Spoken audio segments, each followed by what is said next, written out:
Buenos días. A nombre de la Comisión Estatal de los Derechos Humanos, les doy la bienvenida. La administración de los recursos públicos, su adecuada gestión, el diseño de políticas públicas y el abatimiento de la corrupción, obviamente, y la garantía e ejercicio pleno de los derechos humanos, son pilares fundamentales para ejercer un buen gobierno. En ese tenor, en la Comisión Estatal de los Derechos Humanos y en el marco de nuestro programa permanente de capacitación, organizamos la plática denominada Derecho Humano al Buen Gobierno, que amablemente nos impartirá la maestra Jafia Pacheco Valtierra. Ella es consejera de Participación Ciudadana del Sistema Anticorrupción del Estado de Coahuila, a quien agradecemos mucho su presencia el día de hoy. Para darle la bienvenida, está hoy con nosotros la maestra Claudia Ruiz Coutinho, visitadora general especializada en atención de asuntos de la mujer de esta Comisión Estatal de los Derechos Humanos, en representación de don Juan José Cepeda Bermúdez, presidente de nuestra comisión.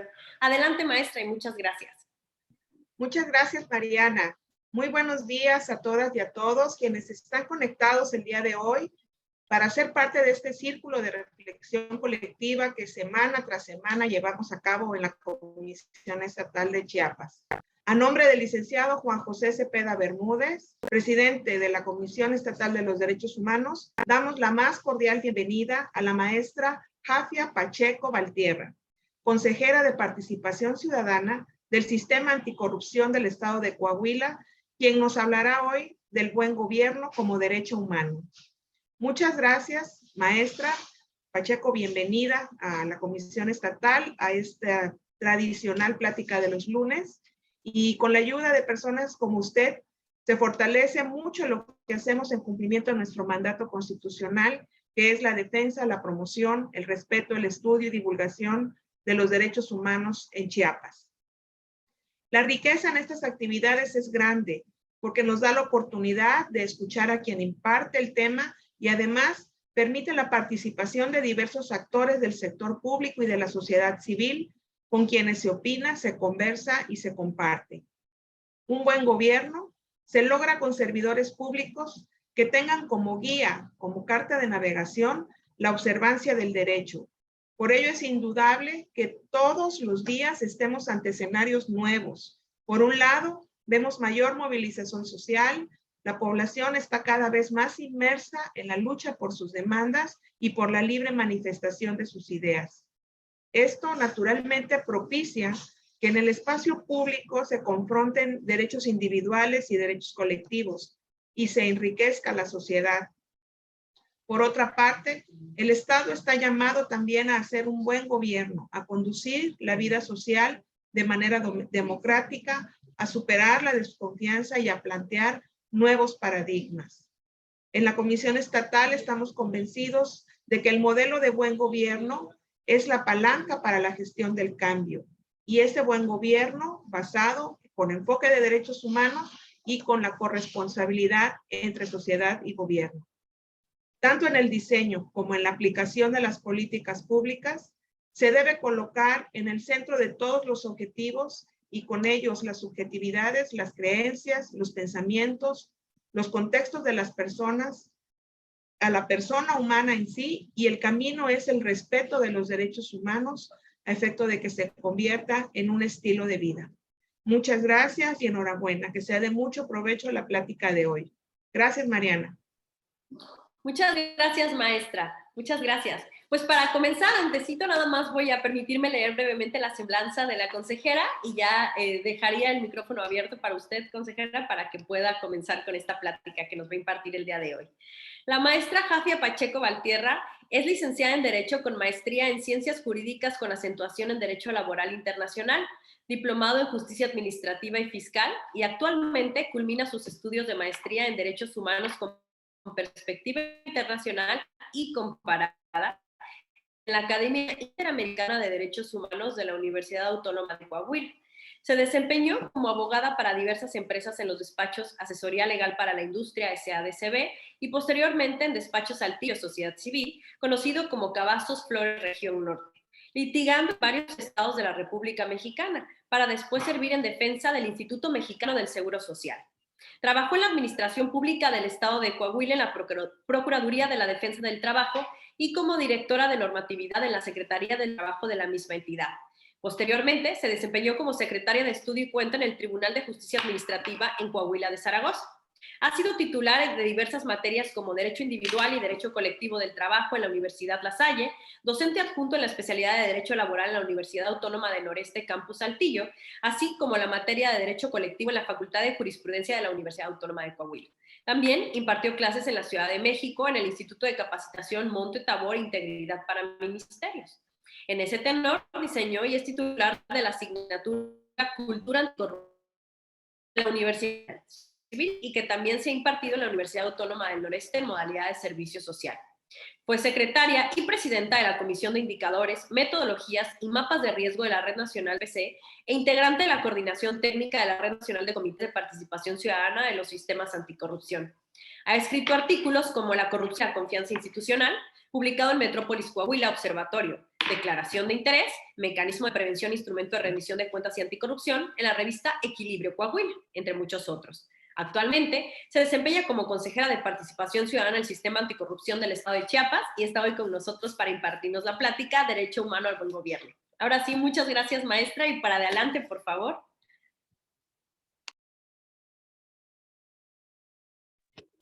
Muchas gracias, Mariana Piña, y qué decir de las extraordinarias acertado mensaje de la maestra Claudia Ruiz y Ana Lili, cariño, qué gusto poder volver a coincidir contigo y saludarte, que es una mujer también con mucho esfuerzo y trabajo para los ciudadanos. Gracias, Ana Lili, por todo. Si ustedes me permiten, vamos a empezar a conversar, a platicar acerca del derecho humano al buen gobierno. No podemos decir que es un derecho fundamental, que ahorita vamos a ver por qué no podemos decir que es un derecho fundamental, pero sí es un derecho humano que debe ocupar la agenda pública, sobre todo aquí en nuestro país. Y es así como vamos a iniciar. Voy a compartir pantalla. Espero que se vea la presentación, que es Derecho Humano al Bien Gobierno. Bien, muchísimas gracias, Elena, José. Ya vi que asentaron que sí se ve la pantalla. Bien, vamos a comprender a lo largo de este curso, vamos a tocar 6 puntos principales que nos van a ayudar a comprender lo que es este derecho humano al buen gobierno. Tenemos que abordar el tema de lo que es el Estado, el gobierno, por qué se habla de un buen gobierno, quién habló de un buen gobierno, qué época histórica habló de un buen gobierno, y vamos a ver la trascendencia de abordar estos aspectos históricos, por qué son los derechos humanos, por qué debe de estar como un derecho fundamental, por qué está de por medio de la dignidad humana, y entonces vemos que es el derecho al buen gobierno. ¿Se dejó de ver? Otra vez. Y por último, pues nuestra conclusión de la importancia de que sea reconocido como un derecho fundamental. Y es así como entramos en materia a comentar que dentro de los elementos del Estado, como todos nosotros sabemos, está el poder. Estamos hablando que aquí en Estados Unidos mexicanos, el poder a partir del artículo 39 constitucional, estamos hablando que dimana al pueblo, pero se instruye también para su beneficio. Esto quiere decir que el poder, a ver si está bien, sí. Pero el poder va a estar encaminado o va a corresponder a ejercerlo a un determinado número de personas. Es así porque decimos que somos representativos.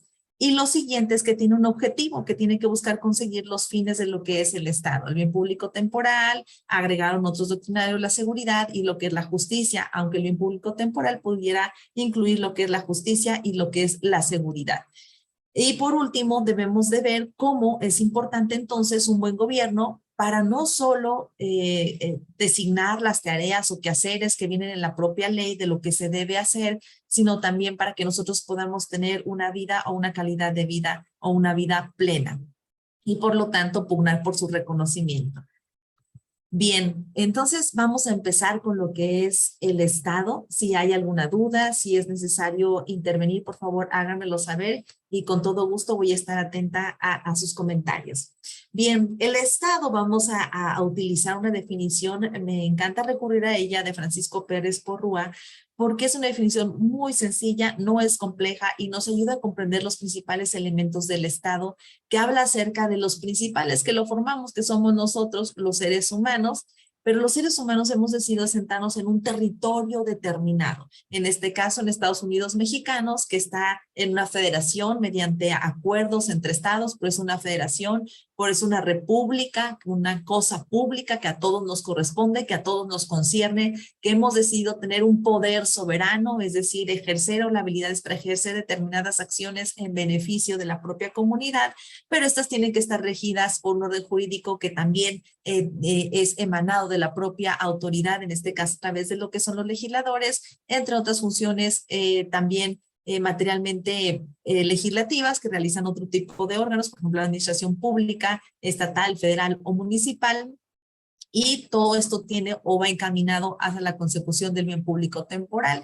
Bien, estamos hablando de esa de esas cuestiones, condiciones adecuadas a nuestra naturaleza y a los propósitos de vida, que tiene que ver o mucho que ver con lo que es la dignidad humana, y decimos que es temporal porque definitivamente a lo largo de la historia este bien cambia en ese contexto histórico, a las necesidades también, como ves en el aspecto económico, es decir, qué producir, cómo producir, para quién producir, y algo similar ocurre en el Estado. Vamos a ver qué servicios es necesario implementar, cuáles hay que reforzar, con la finalidad de que nosotros, quienes estamos en este territorio llamado Estados Unidos mexicanos, podamos tener esa consecución de ese bien público temporal.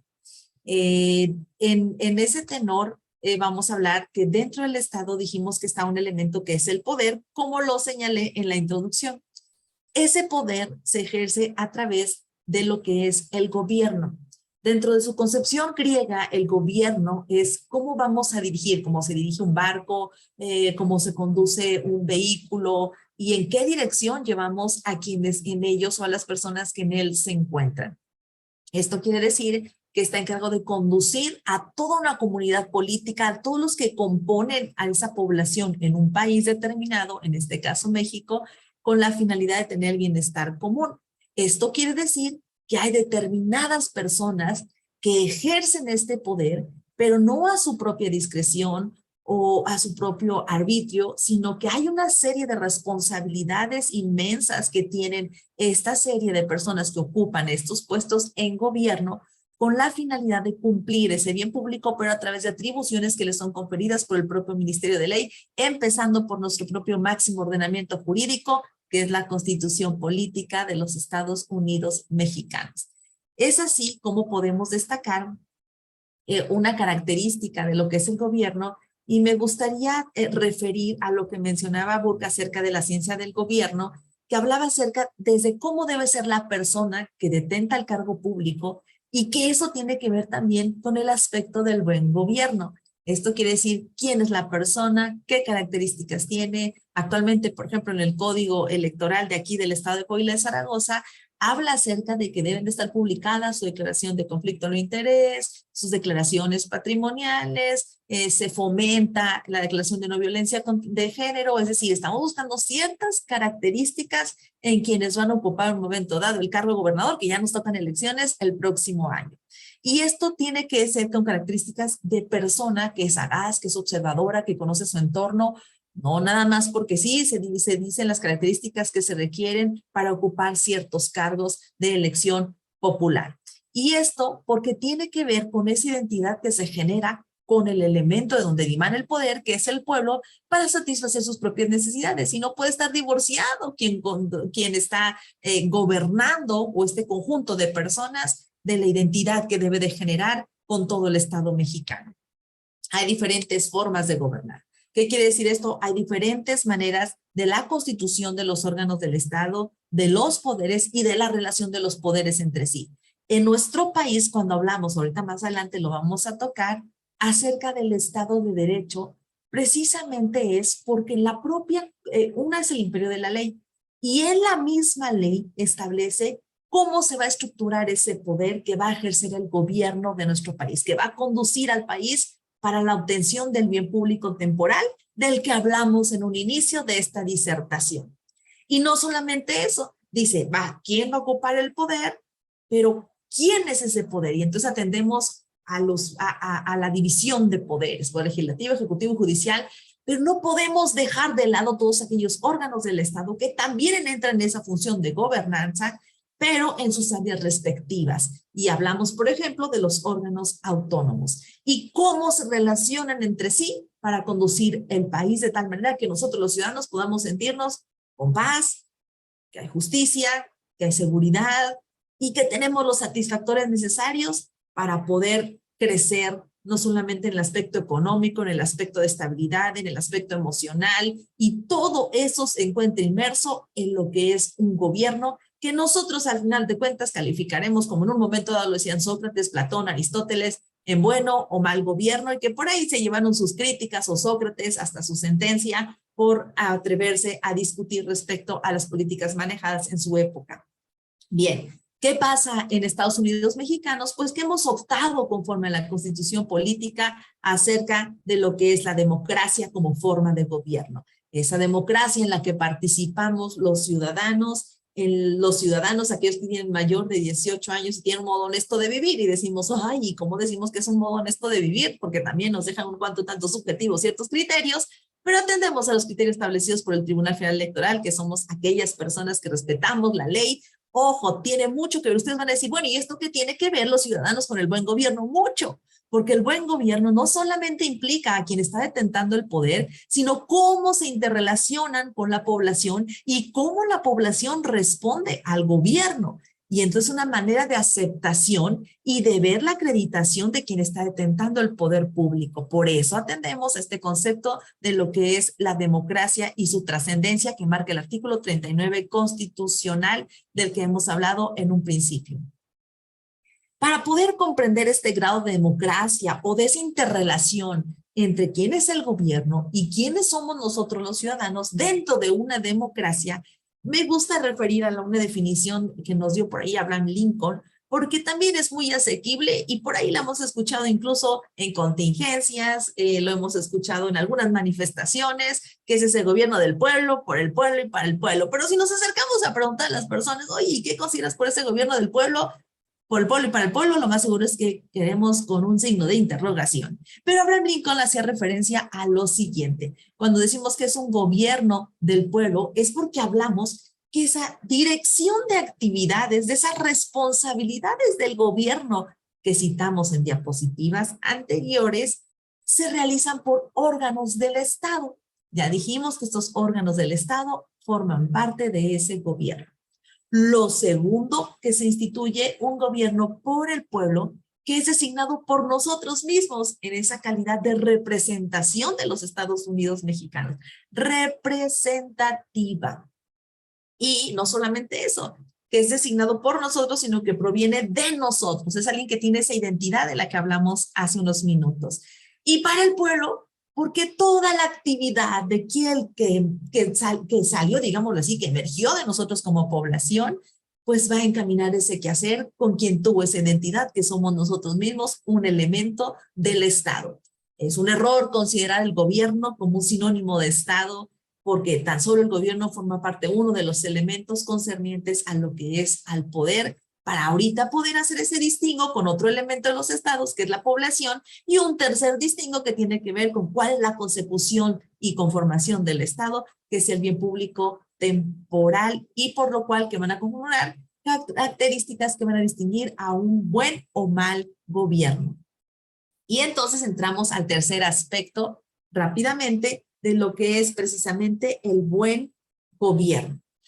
Vamos a referir a estos contextos históricos, pero es muy importante que lo tomemos en consideración porque, aunque usted no lo crea, son aspectos que han tomado en consideración, por ejemplo, la Organización de las Naciones Unidas, el Banco Mundial, el Fondo Monetario Internacional, la propia Carta de la Unión Europea de los Derechos Fundamentales, para tratar o para definir y procurar y dejar lo más preciso posible el derecho al buen gobierno. Por eso, en esta mañana estamos tocando estos puntos importantes. Y entonces decimos, ¿qué es el buen gobierno? ¿Qué es el buen gobierno? Porque buen o bueno es el que actúa acorde a la naturaleza y a los propósitos de la consecución del Estado. Y cuando hablamos de gobierno, estamos diciendo entonces que ese grupo de personas atienden a esta característica. Pero Platón decía, pues, no vamos a hacernos o hacer esto tan complejo. Vamos a decir que es un buen gobierno si tenemos ciudadanos o lo que son quienes detentan el poder virtuosos, y esas personas virtuosas hacen felices a los ciudadanos. Cuestiones similares tenían, por ejemplo, los hebreos, que para poder designar a quien estuviera sobre 100, 50, 100 y miles de personas, eran considerados príncipes, principales, personas distinguidas, personas virtuosas que detentaran el cargo. Y entonces volvemos a lo que platicábamos en un inicio, qué características se requiere desde la persona, como las actividades, como ese engranaje con la población para considerarlo como tal. Y entonces Platón dijo que la única manera de considerarse que son virtuosos y que los ciudadanos vamos a estar felices es porque hay una legislación, pero esa legislación es justa, se aplica y además valoran el bien común. Es una cuestión muy similar a al arropamiento que hizo el concepto de Estado que aprendimos en un inicio. ¿Qué pasó con Aristóteles? Aristóteles hablaba acerca de características de un Estado, acerca de la libertad y la riqueza, la libertad de la que debemos de gozar la población y de la riqueza, y una forma de medir que es un buen gobierno. ¿Por qué? Porque decía que había una virtud cívica, y esto atendía otra vez y destaca al cumplimiento de la ley. Y otra cosa, pues que también va a buscar el beneficio de quienes conformamos esa comunidad política, es decir, de la propia población. Y entonces, ¿cómo vamos a medir, o cómo Aristóteles decía? Bueno, vamos a calificar al buen gobierno por 3 aspectos principales. Uno, que cualquiera pudiera obrar bien. Lo segundo, que pudiéramos ser prósperos. Y lo tercero, atendía otra vez al grado de la felicidad. Recordemos los contextos históricos, los contextos filosóficos que envolvían a Platón y Aristóteles para considerar la felicidad del hombre. ¿Qué pasa con Cicerón? Cicerón, recordemos que él estaba en la República en la época de Roma. Por lo tanto, las características que daba Cicerón atendían a esa época, a la época a la que cómo se conformaba esta república en Roma. Y entonces decía que estas características de Estado, número 1, era que estuviera esta interrelación con un buen monarca, que hubiera una influencia por parte de la autoridad, pero que estos que conformaban el Senado fueran hombres también virtuosos. Y lo tercero, la libertad a través de los seres humanos, que ahora conocemos como nuestros derechos y nuestras libertades. ¿Qué pasa entonces? Que nuevamente Cicerón acude a que para hacer un buen gobierno debe estar el imperio de la ley, y que a su vez este imperio de la ley va a exigir que nosotros como gobernados tengamos esa libertad de actuar. Pero esa libertad también tiene o le rodean otras características como lo es la seguridad. ¿Qué pasa con Hobbes años posteriores? Habla de funcionalidad del Estado. Y dice, a ver, ya hemos aprendido de Platón, de Aristóteles, de Sócrates, de Cicerón, pero Hobbes habla de para cuál es esa naturaleza de ese Estado, cuál es la funcionalidad del Estado para aquellos que consideraban que no debería de existir. Y entonces habla acerca de la protección de que nosotros como ciudadanos debemos de pugnar. Prueba de ello es que hasta la fecha el INEGI, uno de los valores o problemas sociales que catalogan los mexicanos es porque no nos sentimos seguros, porque hay inseguridad. Y entonces Hobbes decía, desde aquel entonces, que una de las funciones del Estado es que nosotros nos sintamos o tengamos ese sentimiento de protección, no solamente a nuestras vidas, sino también nuestros bienes. Imagínense que de repente usted llegue y ya no tenga casa, pues entonces, ¿qué seguridad tendríamos o confianza en el Estado para el cual se constituye? Y también tiene que ver con el bienestar colectivo. Esto va a anteceder, en un momento dado, yo cedo mi voluntad a un tercero llamado Estado, que tiene una forma de gobierno, pero que tiene esta finalidad. Y entonces decimos, según Hobbes, que un buen gobierno es cuando tenemos paz y seguridad como pueblo.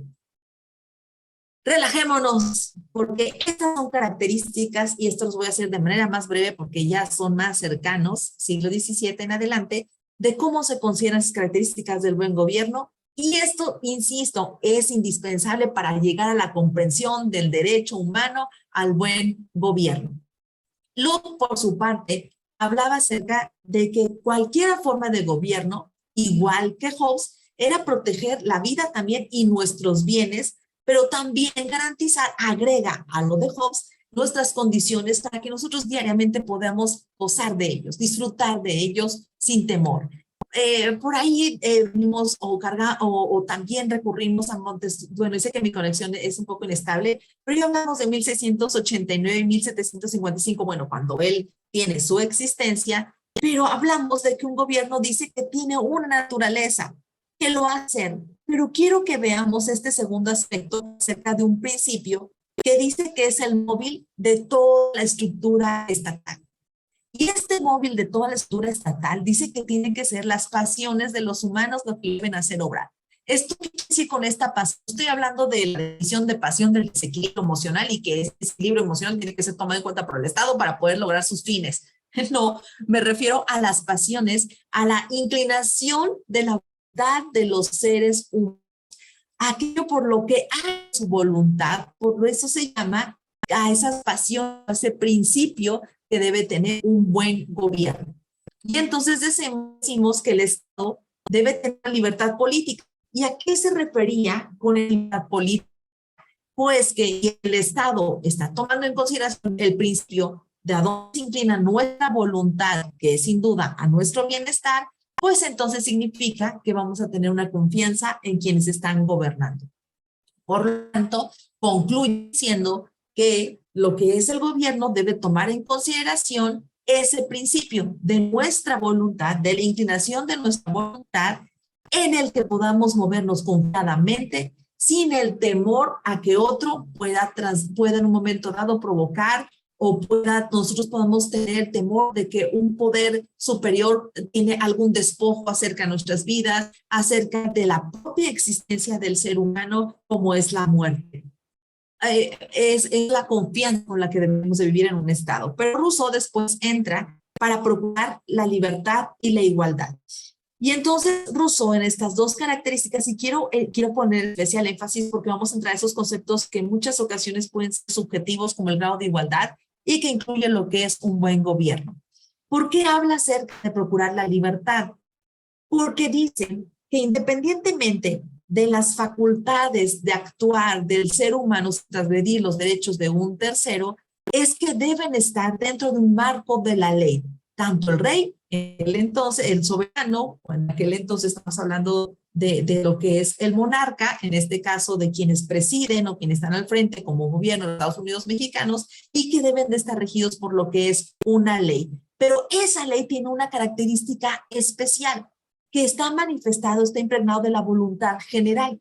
Y esa voluntad general está a través de quienes nos representan en las legislaturas de lo que son los Estados Unidos mexicanos, que es el Congreso, o las legislaturas, estoy hablando en la época ya, en nuestra época, de quienes son nuestros legisladores, en donde está la manifestación de nuestra voluntad general. Y entonces llegamos a la conclusión que la ley lo que hace es que presupone que al hacer y obedecer, estamos obteniendo o la consecución del bien público temporal. Por eso hablamos de esa libertad. Pero la igualdad que va a referir Rousseau vamos a trasladarla posteriormente a unos principios de Rawls que hablan acerca de cascadas. Pero cuando se refiere a la igualdad, no se refiere en un momento dado a quitar o procurar a tal grado que no podamos existir o que se anule una meritocracia o a ser tratados en la misma condición sin derecho a crear ciertas diferencias en razón, por citar algún ejemplo, en la calificación al trabajo y el derecho a ascenso en el aspecto laboral conforme a la ley federal del trabajo en nuestra época contemporánea. Lo que refiere Rousseau es que nadie sea tan rico como para abusar de otro o comprar a otro, ni otro que tenga la necesidad para venderse. Y entonces llega a la conclusión Rousseau que el gobierno solamente debe de verse como una consecución de un empleo, como un empleo o el desarrollo de una comisión que va a mantener el cumplimiento de la ley, él mismo como gobierno, vigilar el cumplimiento de la población y aparte mantener la libertad. Y ya dijimos lo que era la libertad en esta disertación. Esto quiere decir que todos deben ser regidos por la ley. ¿Qué pasa con Karl Popper, ya más contemporáneo? Ya incluye el nacimiento de una de mis hermanas, pero él lo que dice es que además de estar protegidas la vida y los bienes, también se deben de estar protegidas y garantizadas las libertades de quienes somos los gobernados. Esto quiere decir, o en un momento dado, que si están protegidas nuestras libertades, y además de esto, o a la par de nuestra época, en la que nosotros estamos viviendo, lo que son nuestros derechos, es que podemos evitar en esa primera conquista, en el siglo XVIII, de los derechos, la primera generación de derechos, que son los derechos civiles y políticos. ¿Quién llega al poder? ¿Por qué medios llega al poder? ¿Cómo se legitima ese poder? Y entonces Carl, en esa concepción que realiza, habla acerca de la legitimidad de quienes llegan a detentar el cargo público, y entonces su ejercicio también va a estar de esa manera legitimado por tener una aceptación por parte de la población en general. Y en un momento dado se evitaría que personas, evitar que personas con malas características o no deseadas por la población lleguen al poder, y en un momento dado garantizar que quienes llegan al poder hagan el menor daño posible. ¿Qué pasa entonces? ¿Cómo va a definir a un buen gobierno? Aquellos entonces que llegan al poder, no solo legitimados, sino que aparte tienen la capacidad de detección de problemas, de regularizar aquellos errores que se han venido acarreando de años anteriores y poder corregirlos para poder obtener el bien público temporal. Y es uno de los aspectos de la justicia.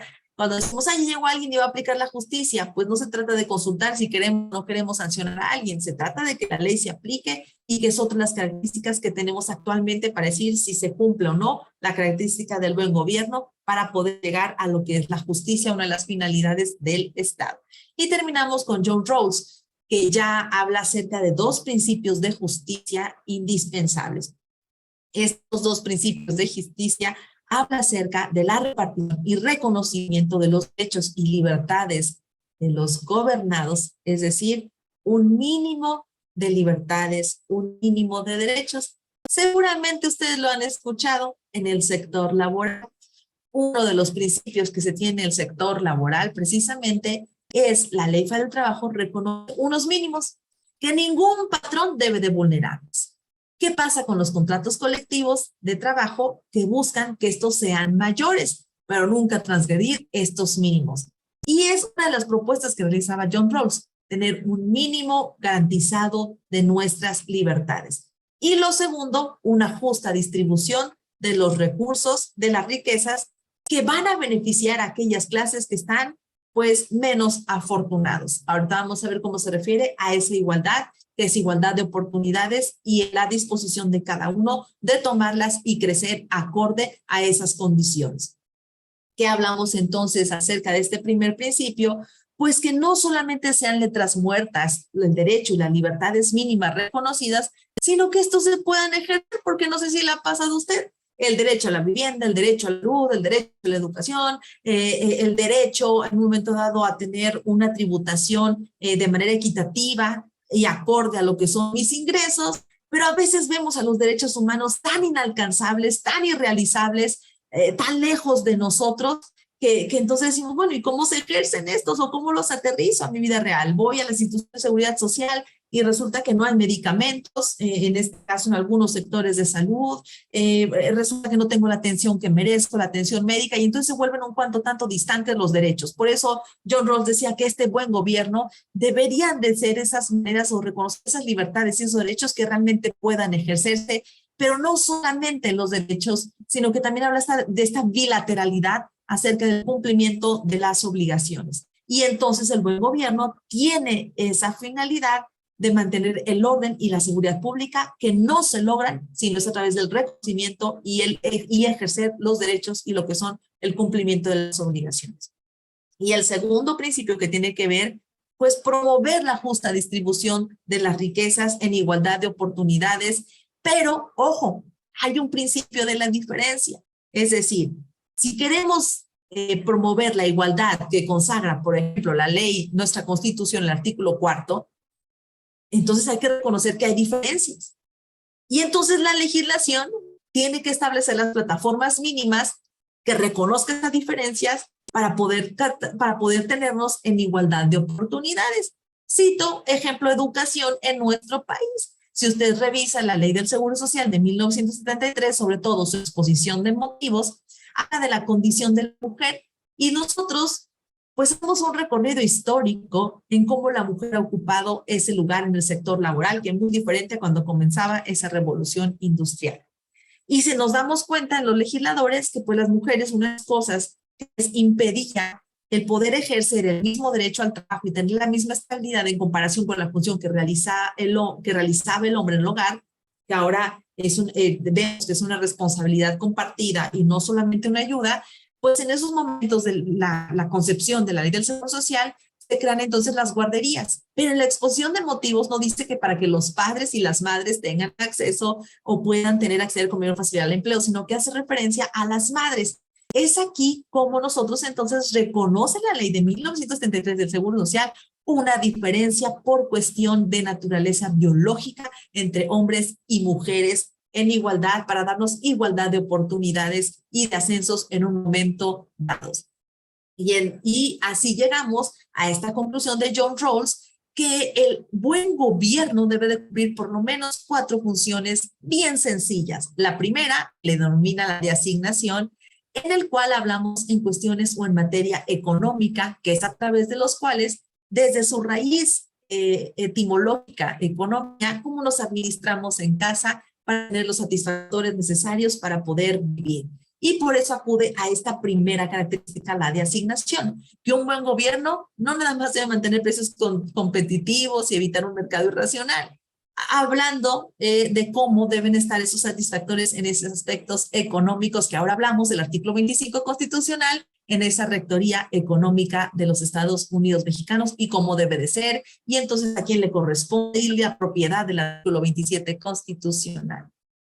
Número 2, que es otra de las características que dice John Rawls para el buen gobierno, es la estabilizadora. Y nosotros debemos de saber, por ejemplo, que a finales, para concluir la Primera Gran Guerra, a través de la Organización Internacional del Trabajo, también habla acerca de estos derechos que ahora sabemos que son derechos humanos laborables, y dentro de estos derechos humanos laborales tenemos principios que en la propia Ley Federal del Trabajo también se consagran como fuente generadora también de derecho. Y hablamos de esos principios, que el principio de estabilidad, y estabilidad significa que nadie puede ser separado de su empleo, ojo, al menos que exista una causa justificada para ello. Y hablamos entonces de las rescisiones laborales, de las terminaciones de las relaciones de trabajo individuales, colectivas, artículo 53, de los 400 en adelante, la propia Ley Federal del Trabajo, de que hay una causa específica que permite esa separación. Yo nos hacía una reflexión respecto a esa estabilizadora, que logremos empleos, porque en un momento dado, los logros que se tengan del trabajo, en un momento dado le van a permitir tener esa estabilización no solamente en su persona, sino en sus propios dependientes económicos. La tercera función del Estado es la de transferencia.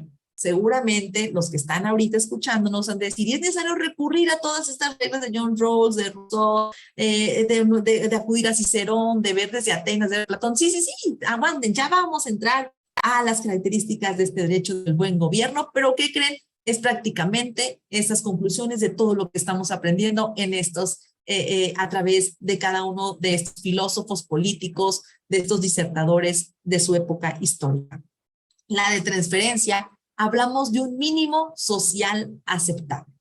Y cuando hablamos de un mínimo social aceptable, hablamos de esos derechos y libertades mínimas que deben de estar reconocidos y que son aceptados por la mayoría y que en lugar de verlos lejos deben de ser tan asequibles como citamos el artículo 115 constitucional de aquellos servicios públicos que deben de estar garantizados por parte de la unidad más cercana a nosotros de la administración, que son los municipios. Y por último, dice, bueno, si entonces tenemos poderosos, tenemos algunos distingos en cuestión de poderes económicos, lo importante aquí en esa cuestión de igualdad es que también sea una distribución justa de lo que son las riquezas. Y cuando hablamos de estos 4 principios que destaca John Rawls para un buen gobierno, dice que deben de cumplirse todos bajo el ojo de la justicia. Es decir, que todos tengan lo que le corresponde, que todos tengan lo necesario, las condiciones necesarias para que tengan una vida y no solamente una supervivencia, una vida con calidad, acorde a los contextos legales de los que ya hemos destacado estas características. Y para saber lo que es un buen gobierno, vamos a ver lo que dice la ciencia política actual. un buen gobierno destaca 6 características en esta ciencia política. La primera es que se trabaja por el bien común. Acuérdese que ya cuando hablamos de gobierno ya sabemos a qué nos referimos, a ese grupo de personas que conducen a un país con la obtención del bien público temporal. Por lo tanto, está esta primera característica, que está todos los días la maquinaria hecha a andar, no para hacer leyes a modo, sino leyes que realmente presupongan ese bien público temporal, de manera que lo obedecemos. Ojo, jamás se condiciona el obedecer a una ley porque son las causas de corrupción, sino obedecemos la ley porque estamos conscientes de que presuponen ese bien público temporal. Lo segundo es que realmente se ejerce la justicia para todos los ciudadanos. ¿Y por qué con equidad? Porque vamos a reconocer esos diferenciales para poder obtener lo que es la justicia. Pero ahora debemos de cuestionar, o seguramente ya ustedes empezaron a cuestionar si realmente tenemos ese o no buen gobierno, o está siendo transgredido ese derecho que nos corresponde por el simple hecho de ser seres humanos. Realmente tenemos la justicia. Aquí en Palacio de Gobierno, en el estado de Coahuila, hay árboles y hay una fuente de las ninfas en el centro de esta plaza de armas, y en un árbol, entrando a Palacio de Gobierno al lado izquierdo, de frente al lado derecho, donde están muchas caritas de personas desaparecidas aquí en el estado.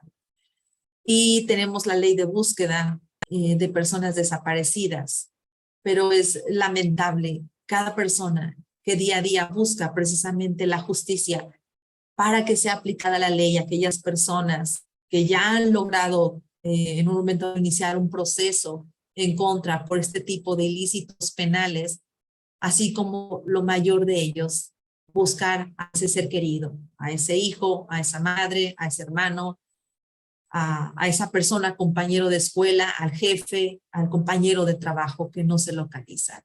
Y nos cuestionamos entonces hasta qué grado se aplica esa justicia y destacamos un buen gobierno en lo que a nosotros nos concierne.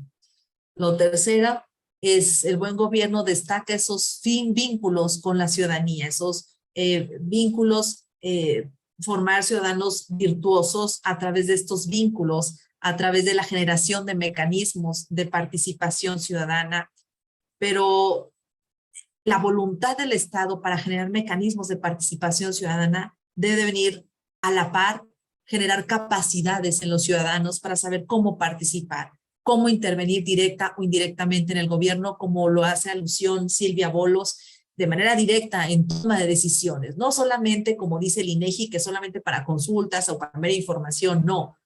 En dónde los ciudadanos son tomados en cuenta, cómo realmente se está capacitando al ciudadano, estamos generando virtudes en los gobernados para que esa participación sea efectiva con el debido derecho de acceso a la información. ¿Cómo se garantizan nuestras libertades? Porque para poder ejercer y tomar decisiones debemos tener libertad, libertad de expresión, y entonces nos ponemos a pensar si realmente existe, y nos lleva a meditar en los periodistas, en aquellos activistas que han alzado su voz, en dónde se encuentran, qué grado de libertad tenemos de expresión, de manifestar la libertad de nuestro pensamiento. ¿Están o no garantizadas esas libertades en un bueno o malo gobierno? Porque de eso se trata, que hoy aprendamos esa diferencia. Si realmente están esos satisfactores, esas necesidades básicas de la comunidad política. Comunidad política no nos referimos a los gobernantes, nos referimos a todos los que conforman el Estados Unidos mexicanos, a toda la población inmersa y que es guiada por este conjunto grupo de personas llamada gobierno. Ese satisfactor de necesidades básicas, estamos hablando que la mayoría tengamos acceso. La pobreza, lamentablemente, es trabajar. El Banco Mundial, uno de sus lemas es ese, combatir la pobreza, trabajar para erradicar la pobreza. Desafortunadamente, hay distingo en todos lados de personas que sufren este tipo de carencias y los catalogan como tales. Pero ¿hasta qué grado está pronunciado, marcado en un país, controlado en un país, de tal manera que la abundancia de muchos beneficia a aquellos de lo que hablaba John Rawls? Y entonces referimos a lo que decía Platón o Aristóteles. ¿Qué grado de satisfacción vemos en la población? Y tú lo puedes medir al salir de tu casa, al llegar a tu trabajo. ¿Cuántas sonrisas encontramos o cuántas personas satisfechas por el estilo de vida? ¿Cuántas personas escuchamos que su salario dista de la actividad económica que desempeña? O la oportunidad que desempeñan, por ejemplo, las mujeres, que es un dato estadístico, que es la diferencia. Son más de 300,000 mujeres que ocupan cargos de dirección en organismos internacionales o de la administración pública. ¿Y cuántas áreas de oportunidad o las mujeres realmente tomamos esas áreas de oportunidad? ¿Cuáles son imputables al gobierno? ¿Cuáles son imputables a la población para tener una merecida calificación respecto al buen gobierno? ¿Y de qué manera se logra la felicidad de la comunidad? Y por ello la importancia de generar ciudadanos virtuosos. Es decir, de qué manera ocupamos también en que ellos puedan ser generadores de la propia riqueza. Y concluimos esta fase de lo que es un buen gobierno, destacando entonces 10 características que hemos tomado del buen gobierno, porque decirte que también es un concepto que no está estandarizado aún, que han aludido lo PNUD, ya hemos dicho el Banco Mundial, UNAM se ha encargado de estudios referente a lo que hemos de entender por buen gobierno, con la relación entre los poderes, como algunos de los estudios que tomamos y que he sido referenciados a lo largo de esta presentación, la Organización para la Cooperación y el Desarrollo Económico, la Carta de Derechos Fundamentales de la Unión Europea, pero destacamos 10 características principales que es importante que hoy nos llevemos en mente. O la primera de ellas es que los individuos, y para continuar, bueno, ahorita voy a referencia a cada uno de ellos en la conclusión. Número 1, que los individuos que conforman posean esas virtudes de las que hablábamos hace unos instantes. Esas virtudes que están destacadas a través de principios y que vemos ejemplo de ello en el artículo 113 constitucional, en el artículo 109 constitucional, fracción tercera, que habla acerca de cómo hay una vulneración en las administrativas por faltar a la probidad, a la honradez de un cargo público. Y un buen gobierno, número 1, entonces, tiene personas virtuosas que ejercen el cargo. Lo segundo, que hay una observancia al Estado de Derecho. Quiere decir que hay un imperio de la ley. Eso por ahí Pérez está distinguido o está distinguiendo lo que es un Estado de Derecho, perdón, Márquez Rábago. Y ese imperio de la ley es porque hacemos referencia otra vez a esa voluntad general que la historia marcaba, que la ley tiene nuestra voluntad a través de quienes nos representan, que está el respeto irrestricto a la división de los poderes, la no intervención para un verdadero equilibrio en la toma de decisiones, el poder sancionador del poder judicial, el poder de emisión de la legislación a través del poder o el Congreso de la Unión, o las respectivas legislaturas o los municipios de sus ayuntamientos.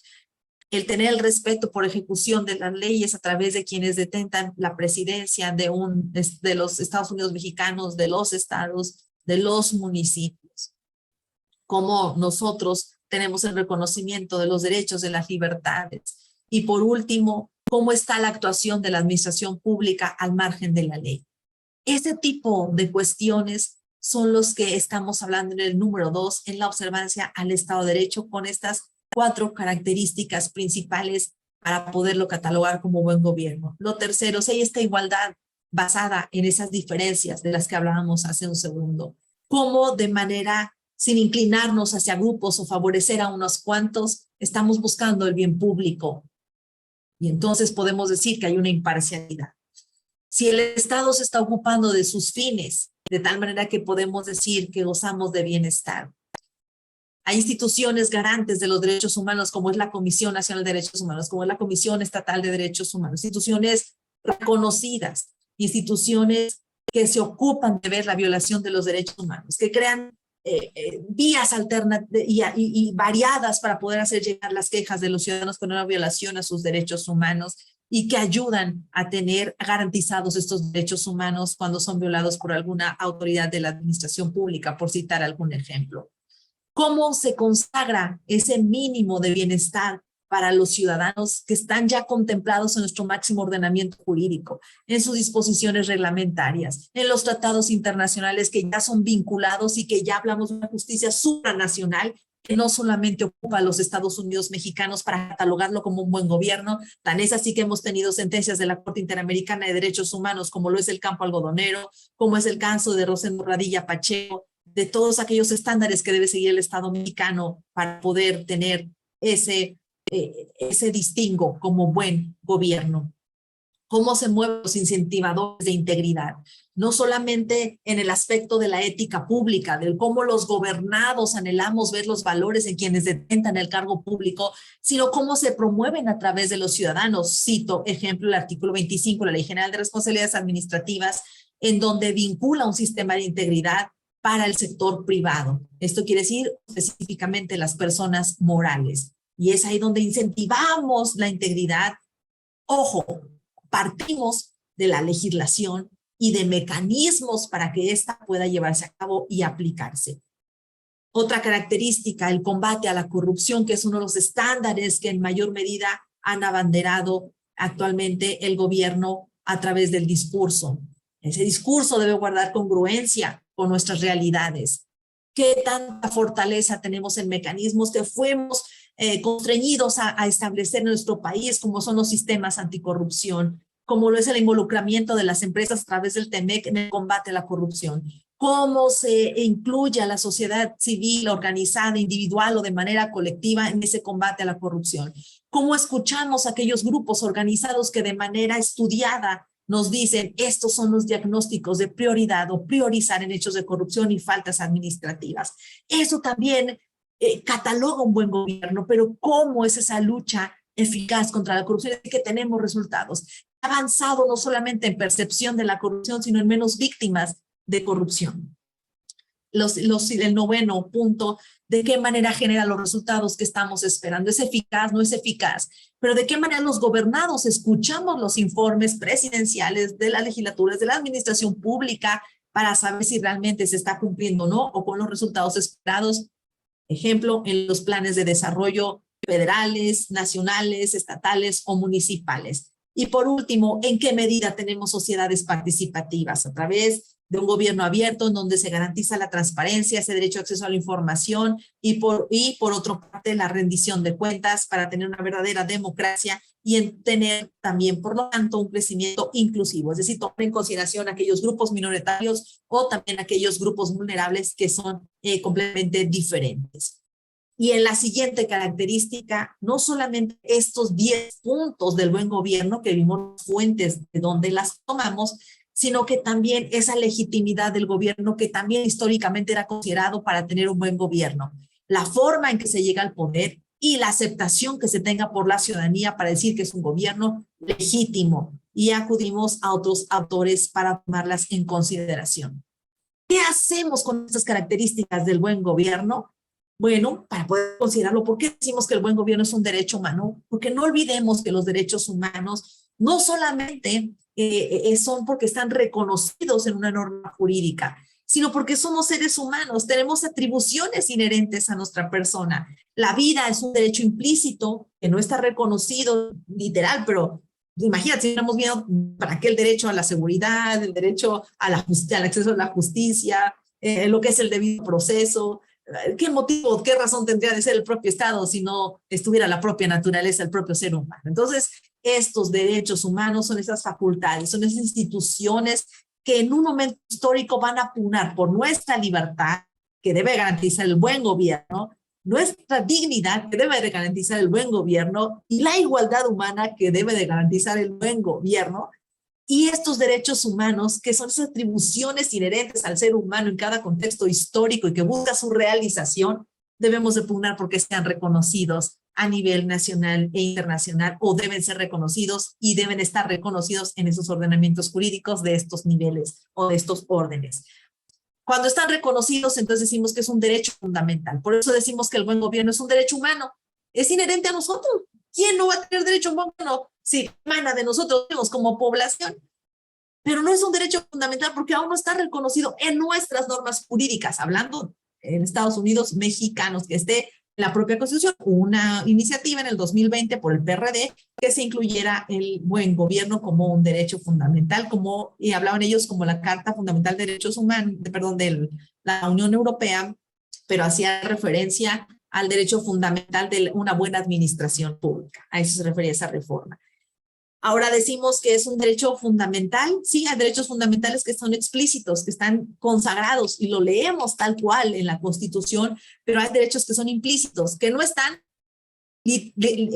como encontramos el derecho en el artículo 4 a la igualdad ante la ley, pero sí hay implícitos como la vida, el que acabo de mencionar. Y el buen gobierno no lo encontramos inmerso y tan explícito, pero sí están los parámetros de los que acabamos de hablar impregnados en nuestra Constitución y por lo tanto podemos exigir un buen gobierno dadas las características que se usan, pero no hay como tener el reconocimiento implícito en qué consiste y entonces poder tener los parámetros de emisiones a través de la Suprema Corte de la Nación, como ahora encontramos el control difuso, como ahora lo encontramos para juzgar con perspectiva de género, qué características tomar en consideración para este buen gobierno y que nosotros tengamos esos parámetros de respeto a nuestra dignidad. Un buen gobierno es indispensable para garantizar nuestra dignidad. Quiere decir esto, hacer tratados como tales, como personas. Que no se olvide que el poder es solamente un elemento del Estado, pero que de nosotros como población, merecedores del bienestar, que tributamos, porque es necesario tributar. Oiga, ustedes y yo estamos aquí como vivimos en la casa, y quién coopera para la luz, y quién coopera para tener los servicios públicos, para el gas, y vamos a maximizarlo al Estado para tener esos satisfactores. Es necesario tributar, es necesario pagar impuestos. Vivimos en los Estados Unidos mexicanos, pero ¿de qué manera son aplicados esos impuestos? Y entonces vemos si hay o no esa garantía de ese bien público temporal. Para en un momento dado no ser tratados por parte de quien detenta el poder, de ser vejados, de ser humillados, de ser cosificados, de ser tratados como una cosa, que disponen de nosotros y que no tenemos entonces la obtención del bien público temporal. ¿Qué hacemos en un momento dado acerca de este buen gobierno o este derecho humano al bien gobierno? Decimos entonces que de manera explícita no lo encontramos, pero de manera implícita podemos exigirlo. Podemos exigirlo, ¿por qué? Porque al final de cuentas, todos los principios de los que acabamos de hablar, que ya no los voy a repetir, sin embargo los enumeré en estas 2 diapositivas, en donde podemos encontrar estos 10 principios y que los fui citando en cada una de las características que mencioné hace rato. Esta presentación, si usted me lo permite, se la va a llegar a mi estimada Mariana, y ya para que ella a su vez llegar, y también a mi querida Ana Lilia, para que a su vez, si gustan distribuir esta presentación, en donde vienen algunos ejemplos de dónde encontramos estas 10 características que dimos para considerar como un buen Estado de Derecho. Es decir, el respeto al Estado de Derecho, ver cómo tener a gobernantes y gobernados virtuosos, la imparcialidad, la igualdad, consecución de los fines del Estado, los incentivadores de integridad, los mínimos de bienestar, la lucha contra la corrupción, la eficacia en los resultados, sistemas de evaluación y de seguimiento para ver si es o no un buen gobierno, y la sociedad participativa. ¿Qué es lo que podemos nosotros llegar o concluir de esta plática? Es que yo le llamaría un reto necesario e indispensable en aras de garantizar nuestra propia existencia, porque cuando no hay un reconocimiento pleno de nuestros derechos, nuestra vida peligra, ya que la vida es la razón de ser de nuestros derechos fundamentales. Pero tenemos un gran reto, que el derecho humano al buen gobierno sea reconocido en la propia Constitución, que sea motivo de agenda pública, y en un momento dado que nosotros tengamos en mente la indispensable o la necesidad de que sea una prioridad su reconocimiento. E insisto, tenemos ejemplo de ello como el artículo 41 de la Carta Fundamental o de Derechos Fundamentales de la Unión Europea, que sí consagra el derecho a una buena administración, y ahí vienen ciertos parámetros. Pero yo dejaría aquí, y esa sería mi conclusión: como seres humanos, como la población de Estados Unidos mexicanos, merecemos el reconocimiento del derecho humano al buen gobierno. Mi estimada Mariana y Ana Lili, aquí dejaría, y Claudia, hasta aquí dejaría esta disertación, quedando a sus órdenes, y muchísimas gracias por su atención.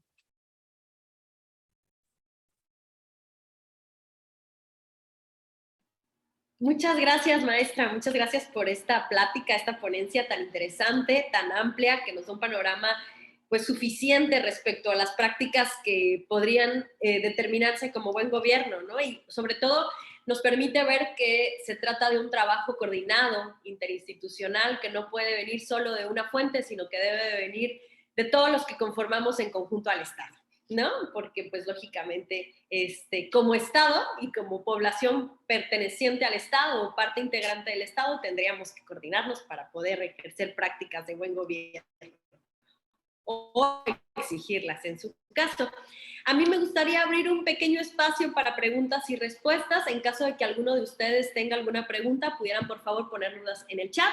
Tengo por aquí una que dice, de acuerdo a Rawls, en el caso de los esquemas de contratación laboral actuales en el que no hay estabilidad pues laboral, estaríamos hablando, ni prestaciones sociales, estaríamos hablando de que son, pueden conceptualizarse como prácticas contrarias al buen gobierno y estas debieran ser reguladas, por ende, por el Estado, o simplemente es algo que puede ser también buen gobierno.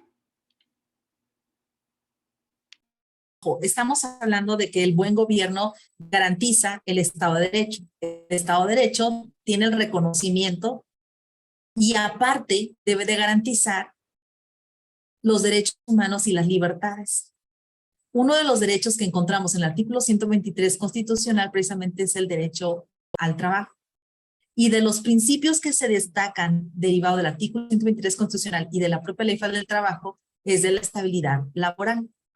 Por lo tanto, si podemos catalogar un buen gobierno, definitivamente entre las características, no solamente de Rawls, sino de todas las fuentes de las que hablamos hace un inicio y de las 10 características, es que un buen gobierno cuida la aplicación de la ley, es decir, que realmente existe estabilidad en los empleos, este principio inmerso en la propia artículo 123 y en la propia Ley Federal del Trabajo, que decir que debe estar garantizado en la ley reglamentaria el apartado B del 123 constitucional respecto a los trabajadores y la federación, entre otras como el servicio profesional de carrera, qué decir de los trabajadores al servicio del Estado y de los trabajadores del municipio con cambios de administraciones y que todos tenemos el temor en un momento dado, quienes trabajamos un momento en la administración, de decir mi trabajo peligra, no obstante que a lo mejor fuiste el mejor trabajador, el trabajador ejemplar.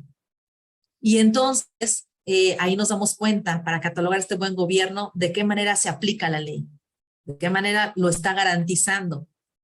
Y si bien es cierto en la propia legislación de los ordenamientos que acabo de mencionar, independientemente de otras legislaciones laborales, que no solamente la Ley Federal del Trabajo, que aplican a otro tipo de trabajadores, estamos hablando entonces de que debe de vigilarse que esta estabilidad se cumpla. Por citar un ejemplo, en la Ley Federal del Trabajo, en el artículo 47, habla de causas justificadas, de separación de la relación laboral sin responsabilidad para el patrón. Esto quiere decir que el trabajador da una causa justificada para ser separado de la relación laboral.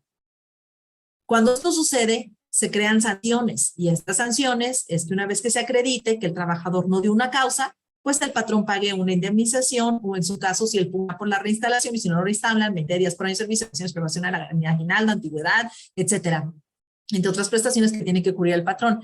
Pero ¿cuál es la función del Estado garante de la justicia? Que ahora a través de los juzgados laborales que tenemos, por ejemplo, aquí en el Estado de Coahuila con la implementación de reformas laborales respecto a pase al Poder Judicial, pues que efectivamente sean aplicadas cuando está demostrado en un proceso que fue un despido injustificado, y no una rescisión de la relación laboral y por lo tanto que existan este tipo de sanciones por violaciones a las normas jurídicas laborales. Eso sería un buen gobierno, o eso es un buen gobierno, que no solamente está en la institución, que no solamente está de nombre, sino que realmente está vigilando la aplicación y la estabilidad de los empleos. Eso sería o es un buen gobierno. Claro que sí. Muchas gracias, maestra, por su respuesta. Tengo por aquí otra duda y dice, maestra, gracias por su cátedra. En relación a la inclusión del derecho humano a buen gobierno, en 2017 se presentó una propuesta en la Cámara de Diputados que fue enviada al archivo, el Pacto Social. ¿Se resiste a adquirir un compromiso de esa magnitud? No sé si entiendo bien, creo que esta reforma hablaba de un pacto social y si el Estado se resiste a adquirir ese compromiso. No sé si tenga algún Bien, aquí para hablar de Estado, recordemos que son varios elementos. Puede haber resistencia de ciertas voluntades políticas. Es posible. Sin embargo, ¿qué es lo que debemos de pugnar? Y recurro a lo que decía Silvia Bolos. ¿De qué manera nosotros sí participamos de manera directa para que esto pueda ser posible? Y dentro de las leyes de participación ciudadana está el derecho a presentar iniciativas de ley. Por lo tanto, nosotros también como gobernados y otras de las cuestiones del buen gobierno, lo que debemos tomar en consideración es que también somos parte de nosotros la población y de qué manera nosotros podemos incentivar de manera directa una legislación reformas o en un momento dado legislativas, o en qué manera podemos a través de grupos organizados alzar la voz, como diría por ahí Eduardo Galeano, cuando la voz humana se alza, no hay quien la pare. Entonces, ¿cómo podemos organizarnos de tal manera que pueda haber reformas legislativas a tal grado que sea la existencia de este derecho humano y empezar a colocarlo en agendas o espacios públicos de foros internacionales, académicos, o como estos espacios que nos proporciona la propia Comisión de Derechos Humanos del Estado de Chiapas, a quien felicito por estos espacios y de información, porque al final de cuentas la información es poder. Entonces, puede haber existir resistencias y de voluntades, porque claro que puede haber resistencias, hasta para la emisión de una ley y no solamente del bien público o para garantizar, perdón, el buen gobierno. Hay otro tipo de resistencias, hay contextos que lamentablemente están luchando contra ellos tan solo por la corrupción, pero que sí podemos ver de que hay un contexto, hay un engranaje constitucional, internacional, de las legislaciones de los propios estados, de los propios municipios, que ya está el distingo o las 10 características del buen gobierno, tan solo hay que reconocerlo. Y yo creo que a eso debemos de apelar, que en medio de las resistencias que pudiera haber de voluntades o de ciertas voluntades, está el contexto, está el fundamento y que solamente basta su pleno reconocimiento, no obstante que ya lo podemos exigir. Gracias, maestra. Se me atoró esto. ¿Me escuchan? ¿Me escuchan? Sí, maestra Mariana, la escuchamos. Gracias. Perdón, es que está como trabada mi señal, está muy lenta. Aquí hay una duda que creo que ya se respondió anteriormente. De cualquier modo la voy a leer, pero creo que ya obedece a la respuesta anterior. Dice, hablando de estabilidad laboral, ¿qué opina la situación de los trabajadores de contrato que en cada 4 o 6 meses firman término de contrato? Más bien es facultada por la ley laboral, es violación de derecho laboral. Y comentan de Motocintla que igual les interesa el comentario acerca de esa situación, que me parece que es lo que hablábamos de los sistemas de contratación laborales que actualmente aplican. No sé, maestra, si quiera agregar algo a este comentario. Sí, claro, claro. Sin duda, ese tipo de contrataciones vulnera el principio de estabilidad laboral. Y recuerden que la regla general o de las relaciones laborales es somos contratados de manera por tiempo indeterminado, al menos que estemos en algún en un esquema de contratación de, como lo cita el artículo 37 de la Ley Federal de Trabajo, de un contrato por tiempo determinado y tiene que forzosamente aplicar las 3 fracciones que incluye para sustituir a un trabajador, porque lo exige la naturaleza del servicio, por contemplarlo en otra legislación, que sea necesaria una contratación por tiempo. Ejemplo, cuando hay un incremento en la producción, cuando hay un incremento de demanda y se necesita incrementar la producción de ciertos productos o servicios, pues ahí surge una necesidad. La naturaleza del trabajo no existe y se justifica que es un trabajo por tiempo determinado.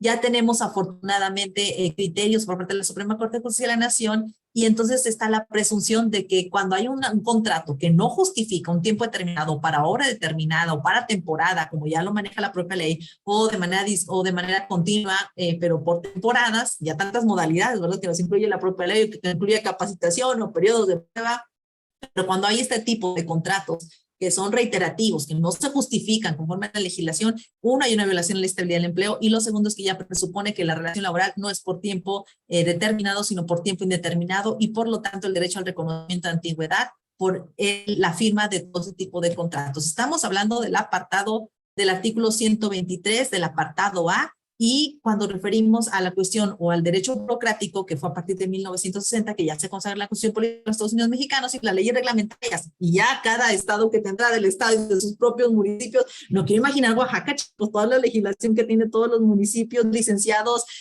jóvenes universitarios que nos acompañan, pero esa estabilidad también vamos a recurrir a la propia estabilidad que también genera. Por ejemplo, aquí en Coahuila, en los municipios sí contempla la revisión laboral, de tal manera que también está consagrada ese principio de estabilidad laboral y que también deben estar impregnadas todas las legislaciones para que el trabajador tenga esa estabilidad y esa distribución de riqueza para su satisfacción. Entonces, la felicidad de la que refería Platón y Aristóteles. Muchas gracias, maestra. Muchas gracias, maestra Jafia.